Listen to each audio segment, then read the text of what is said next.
Preparation for and complications of gastrointestinal endoscopy. Aravind Sugamar, John J. Vargo. 242 Complications of newer endoscopic techniques. GI endoscopy plays an integral part in the diagnosis and management of a variety of GI ailments. Risks and benefits are inherent to the performance of any procedure.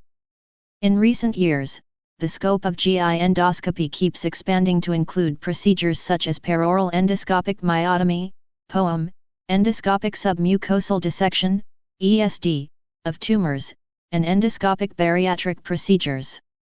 With such expansion comes the need to understand these risks and weigh them against the potential benefits.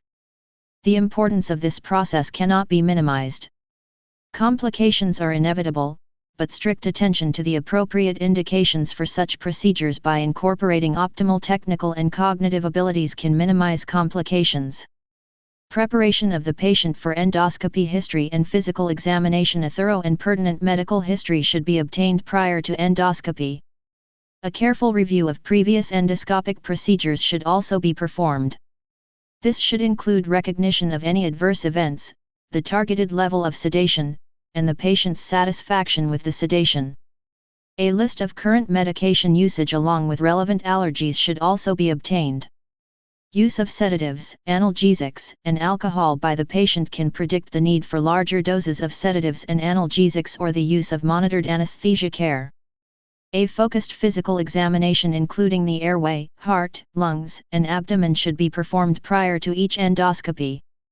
Assignment of an American Society of Anesthesiology Physical Status, ASAPS, category, Table 42.1, is strongly encouraged because it has been shown to predict adverse cardiopulmonary events. 1. Antibiotic prophylaxis. There are several GI endoscopic procedures in which antibiotic prophylaxis is warranted. Table 42.2. Point 2. The strongest level of evidence for prophylactic administration of antibiotics is prior to percutaneous endoscopic gastrostomy, PEG, placement to reduce the risk of peristomal cellulitis.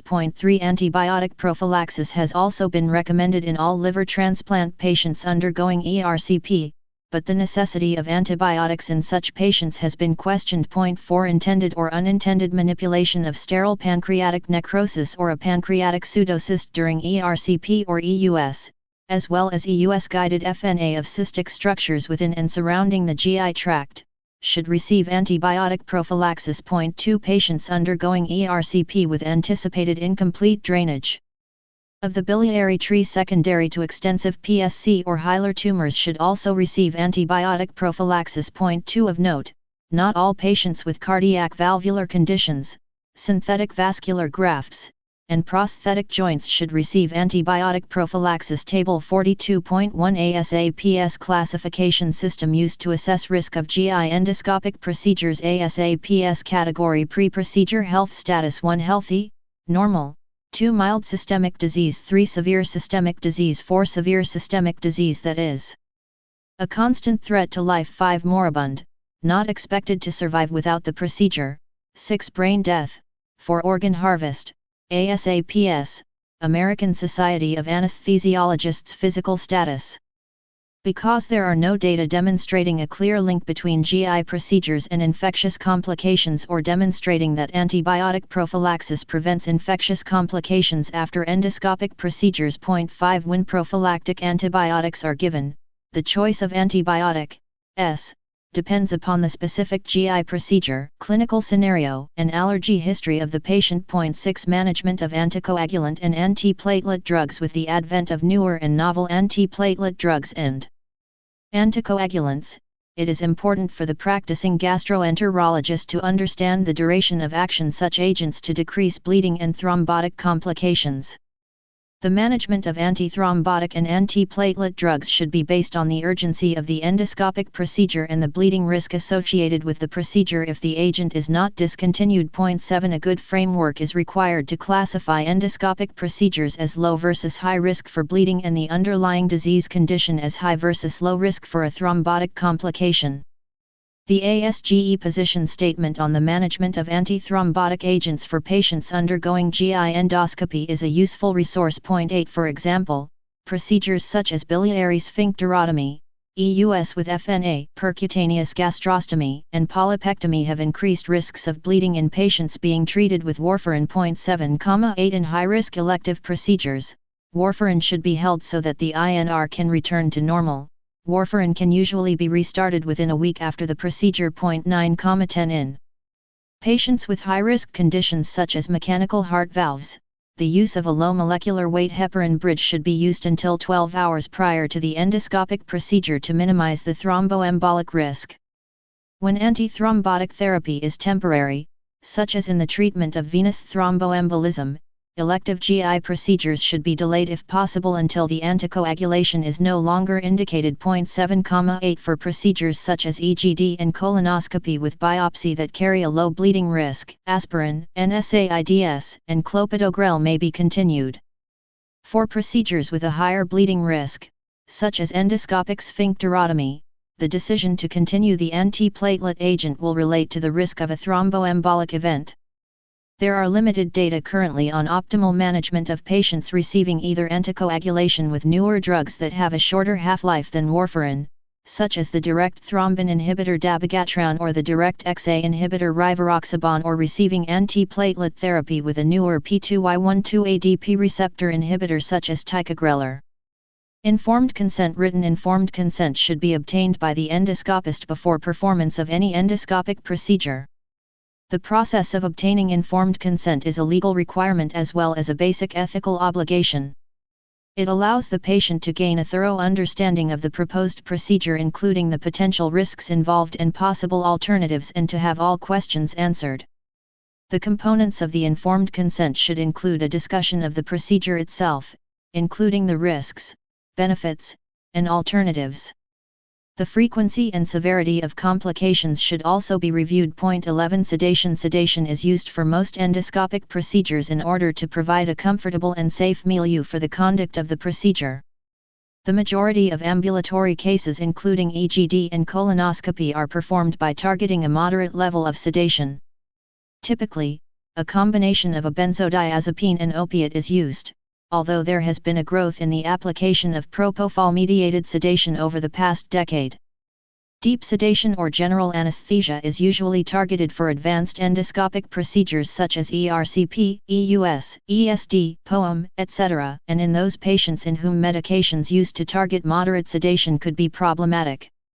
This may potentially include patients using narcotic and/or sedative agents, as well as those with significant comorbidities who would be at risk for untoward cardiopulmonary events. Patients with hemodynamic instability or respiratory compromise may also benefit from anesthesia-assisted sedation. Unplanned cardiopulmonary events such as hypotension and hypoxemia occur in 0.9% of procedures. 1,12 Risk factors for these events include age, ascending ASAPS category, see Table 42.1, inpatient procedures, as well as procedures that are targeted for prolonged deep sedation or general anesthesia, such as ERCP.1. Respiratory complications include hypoxemia and hypoventilation. In ASAPS 1 and 2 patients undergoing ambulatory endoscopy, risk factors for hypoxemia include BMI, advancing age, and higher doses of narcotic analgesics during the procedure. 13,14 Use of pulse oximetry allows for early identification of hypoxemia, and routine use of supplemental O2 can prevent hypoxemia in most cases. Alveolar hypoventilation can be due either to central nervous system depression or to relaxation of the hypopharyngeal muscles. The use of capnography to measure effective CO2 elimination significantly decreases the occurrence of apnea in patients undergoing colonoscopy, ERCP, and EUS in which deep sedation is used. 15,16 However, there are currently no data supporting routine use of capnography in subjects undergoing EGD or colonoscopy when targeting moderate sedation. Hypotension during endoscopy is usually due to medication-induced venodilation in patients who are volume depleted and is usually responsive to 4 fluid boluses. A vasovagal reaction is the most common cause of arrhythmias seen during endoscopy. This reaction is usually due to a painful stimulus and can usually be remedied by improving endoscope positioning and reducing bowel distension. Occasionally, intravenous atropine and fluid boluses are required. The use of electrocardiographic monitoring should be considered in patients with a history of cardiac disease, in those over the age of 55 years, and in all cases where deep sedation or general anesthesia is targeted. The endoscopist should be Table 42.2 Conditions and procedures requiring antibiotic prophylaxis for endoscopic procedures. Patient condition procedure goal of prophylaxis: bile duct obstruction without cholangitis, ERCP with anticipated incomplete biliary drainage, prevention of cholangitis, sterile pancreatic fluid collections that communicate with the pancreatic duct, ERCP prevention of cyst infection, sterile pancreatic fluid collection, transmural drainage, prevention of cyst infection.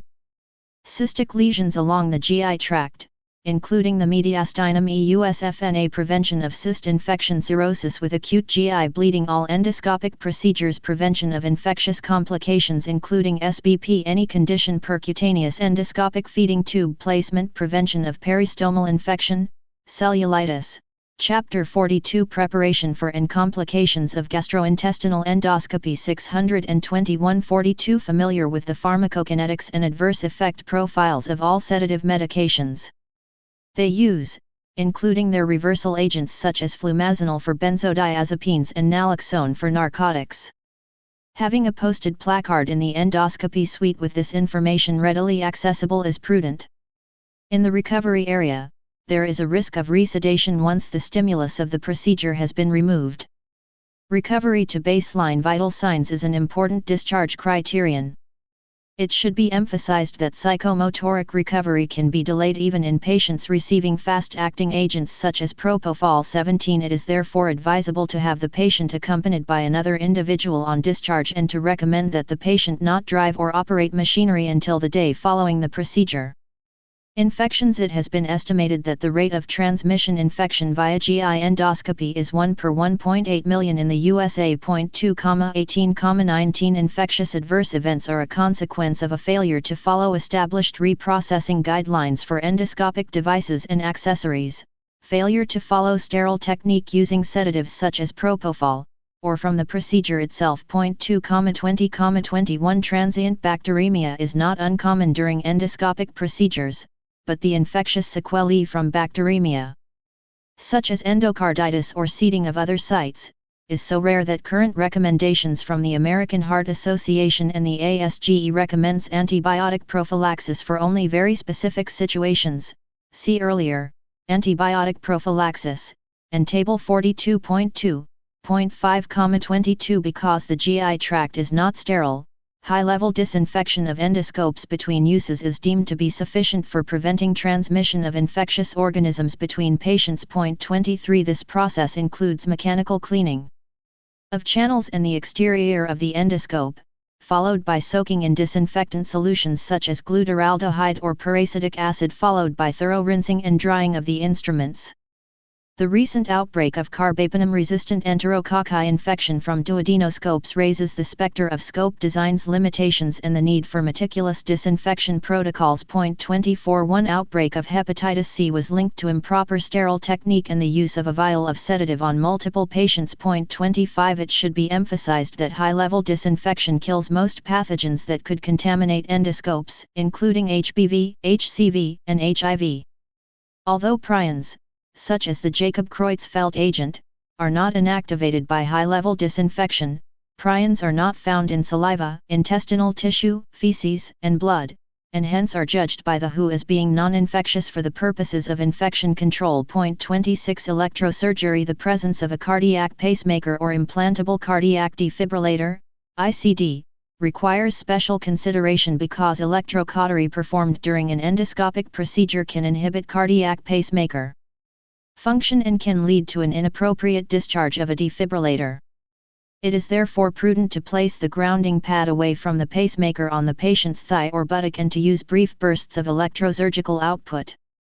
Additionally, utilizing a bipolar platform or, in the case of endoscopic hemostasis, a mechanical or thermal device can minimize risk. 27 In the case of an ICD, electrosurgery can induce an unwarranted activation of the device. Temporary deactivation of the ICD with an external defibrillator, coupled with continuous cardiac monitoring of the patient's cardiac rhythm, should be used. It is of extreme importance to understand the operational capabilities of the electrosurgical unit used. This should include understanding the various settings on the device and their correlation with the desired tissue effect.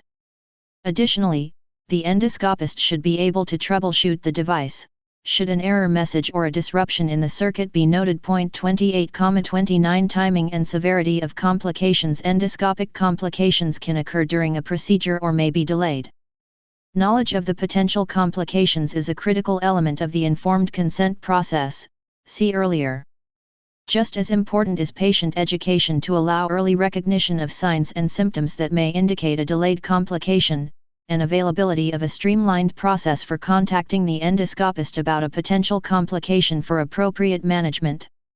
From a quality improvement and treatment perspective, it is important to use this standard set of definitions for adverse outcomes, which would include elements of timing, attribution, severity, and ultimate outcome. 30 EGD cardiopulmonary events. Cardiopulmonary adverse events related to sedation and analgesia account for 30% to 60% of all adverse events with EGD. 131-32 Adverse events can include hypoxia, apnea, hypotension/shock, aspiration, respiratory arrest, pneumonia, myocardial infarction, and cerebral vascular accidents. The risk of cardiopulmonary events is related to increasing complexity of the procedure and severity of comorbid conditions. 1,12 The ASAPS category, see Table 42.1, correlates with an increased risk of cardiopulmonary adverse events. 12 Topical anesthesia. Topical anesthetic agents such as benzocaine and lidocaine have been associated with serious adverse events including methemoglobinemia and severe anaphylactoid reactions. Methemoglobinemia is manifested by clinical evidence of cyanosis coupled with a low O2 saturation on pulse oximetry despite a normal arterial PO2. This potentially fatal condition is diagnosed using a CO oximeter, usually on an arterial blood sample.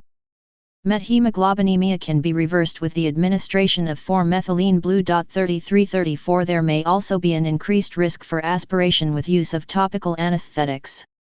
Perforation of the upper GI tract during diagnostic EGD has been estimated to occur in 1 in 2,500 to 1 in 11,000 cases. 35-36 The most common site of perforation is the oropharynx or cervical esophagus. As such, patients with proximal esophageal strictures and cancers, as well as those with Zinker diverticula or large anterior cervical osteophytes, are at particular risk for perforation. Development of crepitus with associated neck or chest pain should prompt an urgent evaluation. Typically, either an esophagogram with water-soluble contrast or a CT scan of the neck and chest using an oral contrast agent should be considered. When recognized early, most perforations in the neck can be managed conservatively, in concert with the appropriate surgical services, using broad-spectrum antibiotics and nasogastric suctioning. Intrathoracic perforations can also be managed in this manner.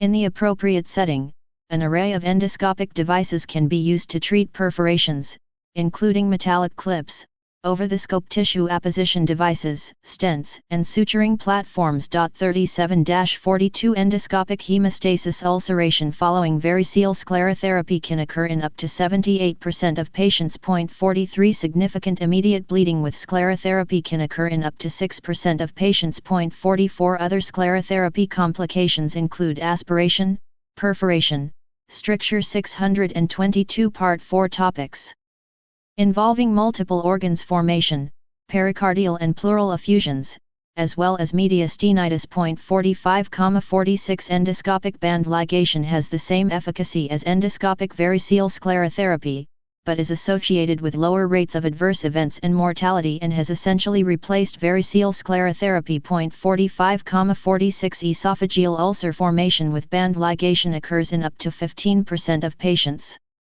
Rarer complications of endoscopic hemostasis include aspiration pneumonia, perforation, and peritonitis.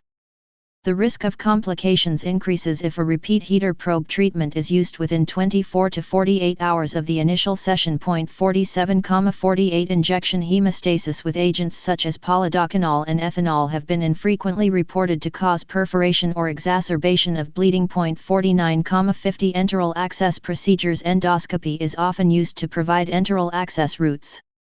Endoscopic placement of nasoenteric feeding tubes ensures delivery of the feeding tube into the small intestine and is associated with minor, self-limited complications. 51,52 Epistaxis is the most common, occurring in up to 5% of patients. Proximal migration as well as tube dislodgement may also occur. Adverse events with PEG placement can be as high as 10%. 53,54 Significant adverse events occur in 2% to 10% of cases and include aspiration, wound infection, bleeding, perforation, necrotizing fasciitis, intestinal obstruction, Fig. 42.1, and injury to other organs. 55,56 A single, pre-procedure dose of cephalosporin or beta-lactam significantly reduces the rate of peristomal wound infections. 56 Bleeding during or following PEG placement is usually minor and self-limited but occasionally can require endoscopic hemostasis. Anticoagulants should be held, and documentation of normalization of coagulation parameters should be documented prior to PEG placement. 57 The buried bumper syndrome occurs when the external bumper of the PEG remains too tight and causes migration of the internal bumper into the gastric wall. 58 Treatment involves removal of the tube and placement of another tube at a different site. Metastasis developing at the PEG insertion site has been described in patients with oropharyngeal and esophageal malignancy. It is unknown whether the metastasis is a result of local or hematogenous spread. In patients with these cancers, an alternative route for enteral nutrition, such as a radiologically assisted tube placement, may be considered. 59 Accidental dislodgement of the PEG tube within 1 month of placement can result in peritonitis if a mature fistulous tract has not developed. In the setting of a mature tract and tube dislodgement, a replacement tube should be inserted as soon as possible. 60 Contrast injection can be used with fluoroscopy to determine appropriate positioning.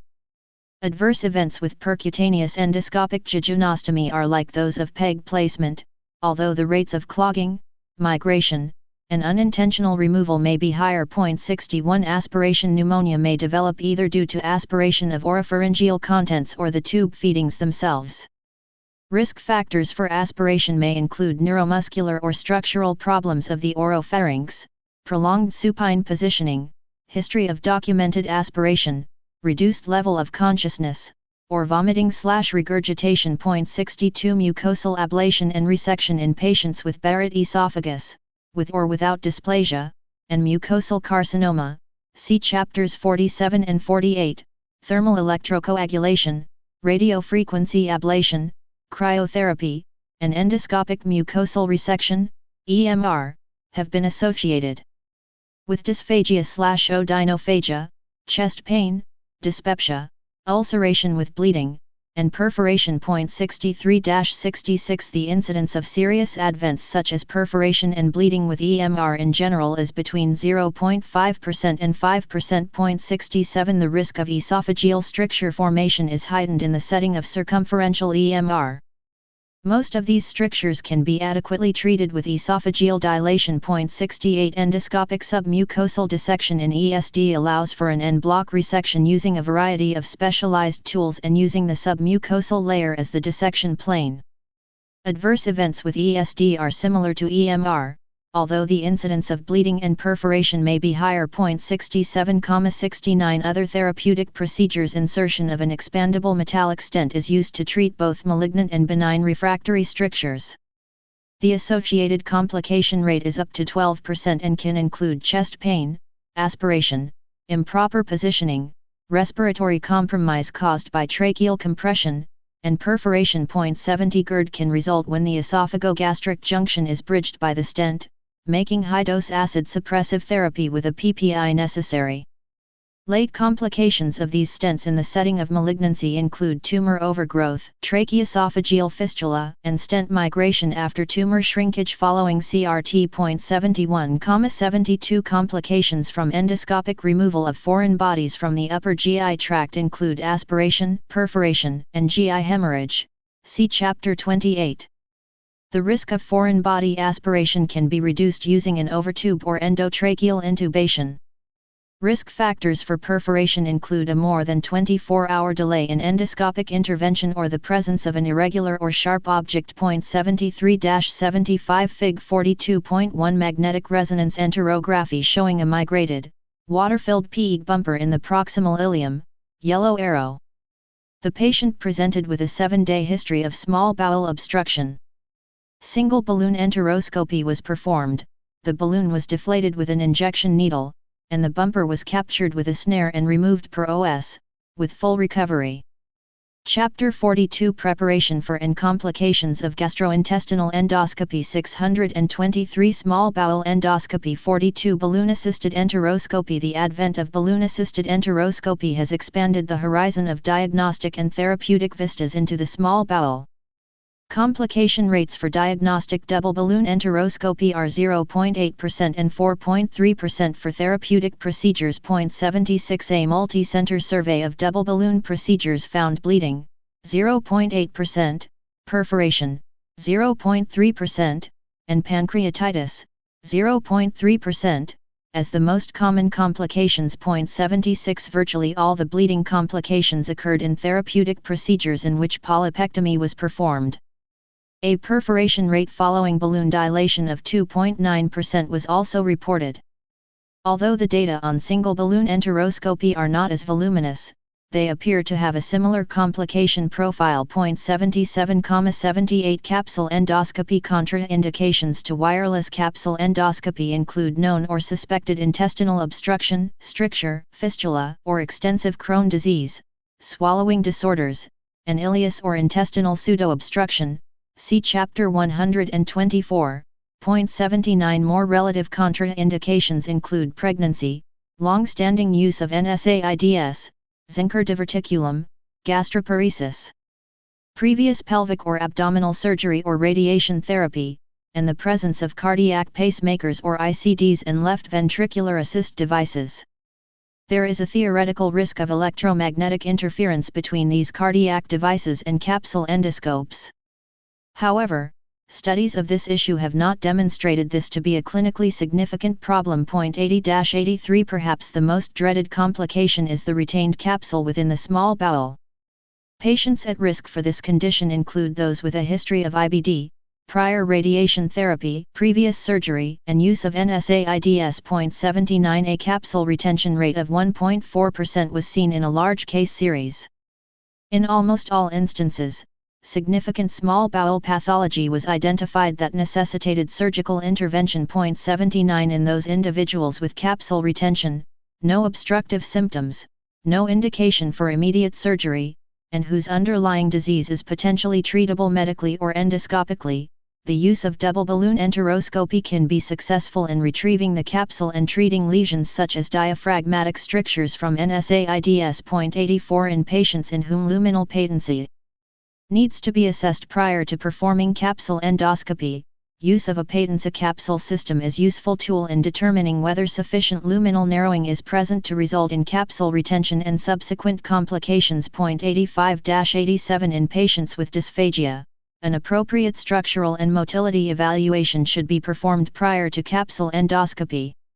In some cases, a barium swallow coupled with a 13 mm barium pill should be obtained before capsule ingestion. Capsule retention at the cricopharyngeus as well as inside a Zinker diverticulum has been described, with successful endoscopic removal. 88 Aspiration of the capsule endoscope with successful bronchoscopic retrieval has also been reported. 89 90 Endoscopic placement devices are available which can bypass the stomach and lead to a successful capsule examination of the small intestine in the presence of gastroparesis or a post-surgical anatomy that may lead to delayed passage from the stomach. 91 Colonoscopy. The overall risk of colonoscopic complications is 0.28%. 92 Risk factors include patient age, Comorbid conditions, e.g., history of stroke, atrial fibrillation, or heart failure, and undergoing a polypectomy. 92,93 The main complications of colonoscopy are cardiovascular and pulmonary events, Fig. 42.2, perforation, bleeding, and a post-polypectomy electrocoagulation syndrome. 94 As with other endoscopic procedures, the ASAPS category, see Table 42.1, correlates with the risk of procedure-related unplanned cardiovascular events such as hypotension and hypoxemia. 1,95,96 Perforation. The rate of perforation with colonoscopy varies from 0.05% to 0.3%. 95,97,98 Interestingly, the risk of perforation was not increased in patients receiving a colonoscopy with a polypectomy. 93 Perforations can be caused by tearing of the antimesenteric border of the colon from excessive pressure on colonic loops, by excessive air/gas pressure, barotrauma, or from injury at the site of electrosurgical application. Colonic tears occur mainly in the sigmoid colon, where looping of the colonoscope is most frequently encountered. Barotrauma is most often encountered in the cecum, where the colonic diameter is the greatest and, therefore, the tension on the colonic wall is the highest. Ablative treatment of angioectasias, particularly in the right colon, is associated with a perforation rate of up to 2.5%. 99 There is a 2% risk of perforation with the placement of a colonic decompression tube in patients with pseudoobstruction. 100-102 Balloon dilation of colonic Crohn disease is associated with nearly a 2% risk of perforation. 103 Perforation should be considered in patients with abdominal or shoulder pain who have abdominal distension that does not improve. Frequently a perforation can be recognized at the time of colonoscopy, Fig. 42.3a. Defect closure using endoscopic clips in concert with antibiotics and close observation can be effective in many cases, see Fig. 42.3b. 104,105 Careful observation by the gastroenterologist in conjunction with a surgeon is advisable in this situation.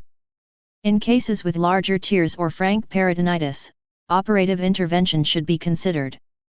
Bleeding. The most common cause of immediate or delayed bleeding with colonoscopy is performing a polypectomy.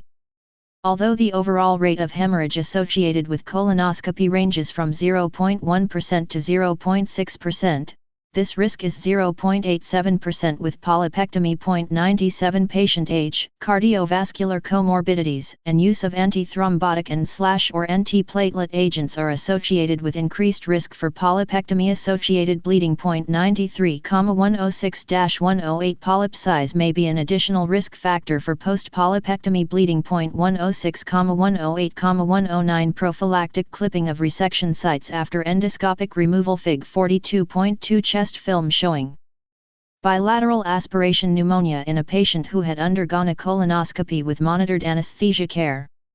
There was no history of gastroparesis. 624 Part 4 Topics involving multiple organs of large, greater than or equal to 2 cm. Sessile polyps may reduce the risk of delayed post-polypectomy hemorrhage. 110 Acute post-polypectomy hemorrhage is usually amenable to a variety of endoscopic therapeutic measures. Fig. 42.4. 111,112 The use of a detachable snare prior to polypectomy has been associated with a significant reduction in bleeding. 113 Post-polypectomy electrocoagulation syndrome. Post-polypectomy electrocoagulation syndrome is defined by the constellation of fever, localized abdominal pain with rebound tenderness, and leukocytosis. This syndrome typically occurs 1 to 5 days after colonoscopy with polypectomy. The reported incidence of this complication varies from 0.003% to 0.1%. 97 Typically, patients are managed with 4 hydration, broad-spectrum parenteral antibiotics, and being NPO until symptoms improve. 114 Abdominal CT should also be obtained to rule out the possibility of a localized perforation. CT should also be undertaken if worrisome findings are noted on serial, frequent abdominal examinations.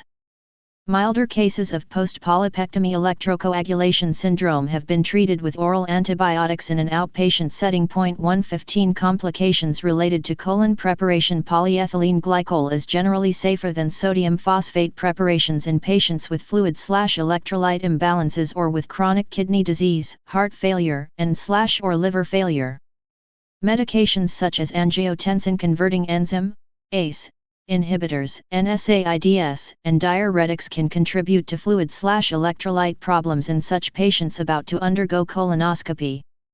In general, patients with predisposing conditions for fluid and electrolyte disorders who are taking the aforementioned medications should have a more gradual bowel preparation and be monitored closely, with a baseline serum creatinine level determined. 116-119 Others rarer complications of colonoscopy include splenic rupture, appendicitis, and chemical colitis after accidental contamination with disinfectant solutions. 120-123 Colonoscopy-specific mortality is rare, occurring in 7 per 100,000 procedures. Complications from colonic stent placement include perforation, migration, and stent occlusion. Stricture dilation of malignant colonic strictures before or after stent placement is not recommended owing to the high risk of perforation. 124-126a Fig 42.3a Colonoscopic view of an ascending colon perforation following polypectomy of a 2 cm sessile polyp. B. Endoscopic closure of the perforation site using metallic clips. The patient was observed for 48 hours on antibiotics, remained asymptomatic, and was discharged.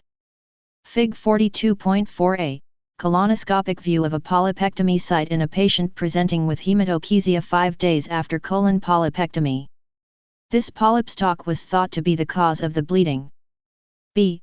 Although no bleeding was encountered during the second colonoscopy, a hemostatic clip was placed in an effort to reduce the risk of further bleeding.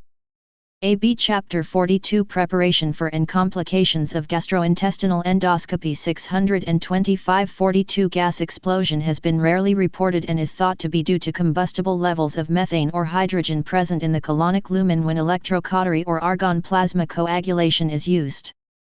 Risk factors may include incomplete colonic cleansing and the use of non-absorbable or incompletely absorbable preparations such as sorbitol, lactulose, and mannitol. 127-129 EMR and ESD are techniques used for the removal of large colonic polyps, and both bleeding and perforation are associated with either technique. Although the complication rate is higher with ESD, discussed later, most can be managed endoscopically. 105-130-131 ERCP. With the advent of EUS and MRCP, ERCP has become almost exclusively a therapeutic technique. Severe complications of therapeutic ERCP are fortunately rare. Fig 42.5, also see chapters 61 and 70. It is incumbent upon the endoscopist to minimize complications by using less invasive tests whenever possible and to obtain appropriate informed consent. Hemorrhage. Most bleeding complications following ERCP are related to sphincterotomy, which occur in 1% to 2% of cases. 132-133 Risk factors for sphincterotomy bleeding include thrombocytopenia, coagulopathy, cholangitis, and initiation of anticoagulant therapy within 3 days after the procedure. Additionally, endoscopists who had performed less than 1 biliary sphincterotomy per week were noted to have a higher bleeding rate following sphincterotomy. 132 Treatment of sphincterotomy bleeding can include the injection of dilute epinephrine, thermal methods such as using a bicap probe, mechanical methods such as using an inflated balloon within the sphincterotomy, use of metallic clips, or placement of covered expandable metallic stents. In instances where the bleeding is not controlled, therapeutic angiography or surgery may be necessary. Care must be taken to avoid damage to the pancreatic sphincter. Perforation occurs in less than 1% of ERCP cases. 132-134 Lateral wall duodenal perforations tend to be large and usually require surgical intervention. With the advent of over-the-scope clipping devices, endoscopic closure may be possible. 135 Periampullary perforation following biliary sphincterotomy or stone extraction is less likely to require surgical intervention if recognized early, see Fig 42.5. Endoscopic management can include the placement of plastic or fully covered metal stents. 136,137 Perforation of the biliary tree usually occurs as a result of instrumentation with a guide wire or basket near an obstruction. Most of these can be managed conservatively with the placement of a plastic or fully coated metallic stent. In patients with failed closure, delayed access, or clear evidence of retroperitoneal extravasation, surgical intervention should be considered. Cholangitis and cholecystitis occur in 1% and less than 0.5% of patients, respectively. 132 Risk factors for ascending cholangitis include combined percutaneous/endoscopic procedures, stenting of malignancy, and failed biliary access or drainage. 132 Use of additional imaging modalities such as MRCP to further define complex biliary anatomy prior to the ERCP may be useful. Management of these conditions may include a reattempt at endoscopic therapy, a percutaneous approach, or a surgical intervention. Prophylactic antibiotics have not been shown to reduce the risk of cholangitis following ERCP. Current guidelines recommend prophylactic antibiotics in only those patients undergoing ERCP with anticipated incomplete drainage. 138 Pancreatitis post-ERCP Pancreatitis is discussed in Chapter 58. Its incidence varies from 5% to 10%. 132,133 Certain risk factors, both procedure and patient-related, may amplify this risk to over 20%. Both patient and procedural factors have been identified as AB Fig 42.5a, radiologic image showing right paranephric air following a biliary sphincterotomy. The perforation was identified, and a biliary stent was placed, arrow. B. CT showing the retroperitoneal air. The patient was observed for 48 hours on antibiotics and was discharged after an uneventful course. 626 Part 4 Topics involving multiple organs. Risk factors for post-ERCP pancreatitis, Box 42.1. The severity of pancreatitis ranges from mild with a short hospitalization to severe with multi-organ failure and death. Perhaps the most important components of ERCP planning are ensuring that the risk factors listed in Box 42.1 are respected and that the appropriate non-invasive imaging studies are used, in concert with informed consent. Randomized controlled trials and meta-analyses have shown benefit of prophylactic pancreatic stent placement in the prevention of post-ERCP pancreatitis. 139,140 Whether particular electrocautery cutting currents influence the risk is controversial. 141,142 A recent randomized controlled trial in high-risk patients reported a significant reduction in post-ERCP pancreatitis using rectal indomethacin. 143 Treatment of post-ERCP pancreatitis remains supportive, see Chapter 58, and there is no role for repeat ERCP in this setting. Infection of a pseudocyst, if present, is always a possibility with ERCP. Plans for drainage of the cyst should be considered in concert with the ERCP. In most cases, this can be rendered via an endoscopic cyst gastrostomy or cyst duodenostomy. 144 EUS esophageal perforation stemming from the passage of an echoendoscope is rare, 0.03%. 145 Risk factors for esophageal perforation include older patient age, lack of operator experience, and a difficult esophageal intubation. 145 In up to one-third of patients with esophageal malignancy, there is difficulty or an inability in passing the echoendoscope. Sequential esophageal bouginage to 16 mm is safe in these patients, allowing completion of the EUS. 146,147 FNA of cystic lesions carries an increased risk of fever, infection of the targeted cyst, and sepsis. Evidence favors that prophylactic antibiotics be started before the procedure and continued for up to 48 hours following it. 148,149 Additionally, patients undergoing FNA of perirectal lesions should be considered for prophylactic antibiotics. Current data do not support the use of prophylactic antibiotics during FNA of lymph nodes or solid masses. Mild intraluminal GI bleeding may be encountered in up to 4% of FNA cases. 150 and extraluminal hemorrhage may occur in 1.3%. 151 Pancreatitis, reported in up to 2% of patients, is most likely secondary to passage of the FNA needle through pancreatic tissue. 152 Newer endoscopic techniques. With the advent of newer endoscopic techniques such as ESD, POEM, and bariatric endoscopic procedures, a thorough understanding of the risks and benefits is imperative. ESD is a technique that is now being increasingly used for removing large neoplastic lesions en bloc. The complication rates of this technique are dependent on the site, rectum versus cecum. POEM is the most preferred endoscopic treatment of choice for achalasia, see Chapter 44, and complications are lower than those for laparoscopic Heller myotomy. Endoscopic bariatric procedures span the gamut of minimally invasive procedures such as intragastric balloons to endoscopic sleeve gastroplasty, see Chapter 8. The appropriate indications for such procedures are evolving. The use of single-operator cholangioscopy to visualize the bile duct has a similar complication profile to ERCP except for an increased risk of cholangitis. A prospective study of the risk of bacteremia in directed cholangioscopic examination of the common bile duct when indicated appears to be as safe as ERCP, even in older patients. 153 Endoscopic drainage has become the therapy of choice for the management of complex pancreatic fluid collection and walled-off pancreatic necrosis. See Chapter 58.